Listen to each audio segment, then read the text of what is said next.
Close up one তারকা সঙ্গীত শিল্পী সালমা 2011 সালে পারিবারিকভাবে বিয়ের পিঁড়িতে বসেন তিনি।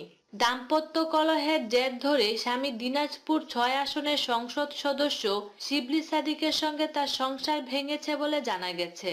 ডিভোর্সের বিষয়টি নিশ্চিত করেছেন সালমা নিজেই। এবার সে প্রসঙ্গে মুখ খুললেন তার স্বামী। এ প্রসঙ্গে শিবলি বলেন, সালমার উচ্ছৃঙ্খল জীবনযাপনই বিবাহ বিচ্ছেদের মূল কারণ। সালমার অস্বাভাবিক চলাফেরার কারণেই বিবাহ বিচ্ছেদ ঘটেছে। সে চলতি মাসের 20 তারিখ বাসায় ফিরে টাকা পয়সা দাবি করে, মোহরানা দাবি করে, এমনকি কাজী সঙ্গে নিয়ে আসে। তিনি আরো বলেন, সালমার বাবা মা ভাই বোনকে আমি টাকা পয়সা দিতাম। এমনকি আমার বিয়ের পর সালমার নামে এখন ঢাকায় 2টি ফ্ল্যাট রয়েছে।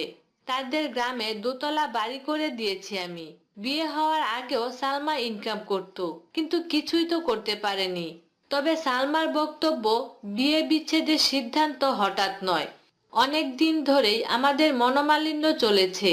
অনেক চেষ্টা করেছি কিন্তু সংসার বাঁচাতে পারলাম না। অনেক কিছুই মেনে নিয়েছি।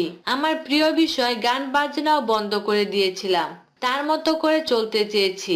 আমরা দুজনই আলাদা ভুবনের মানুষ। সে রাজনীতিক আর আমি গানের মানুষ। আমার বিয়ে করাটাই ছিল ভুল। অল্প বয়সে না বুঝেই আমি আমার জীবনের বড় ভুলটি করেছি। জানা যায়, সালমার স্বামীর পরিবার থেকে চাওয়া ছিল সে একটা সীমাবদ্ধতার মধ্যে থাকুক, ঢাকায় প্রোগ্রাম করুক, বড় বড় প্রোগ্রামে অংশ নিক, রাত বিরাতে স্টুডিওতে গিয়ে কাজ করবে না। এসব করতে পারিবারিকভাবে নিষেধাজ্ঞা হয়েছিল, কিন্তু সালমা তা মানতে রাজি নয়। অবশেষে দাম্পত্যের তিক্ততায় গত 20 নভেম্বর ধানমন্ডির একটি রেস্তোরাঁয় দুই পরিবারের সদস্যদের উপস্থিতিতে তাদের ডিভোর্স সম্পন্ন হলেও বিষয়টি গণমাধ্যমের আড়ালে ছিল। বিনোদন জগতের নিত্য নতুন খবরাখবর জানতে আমাদের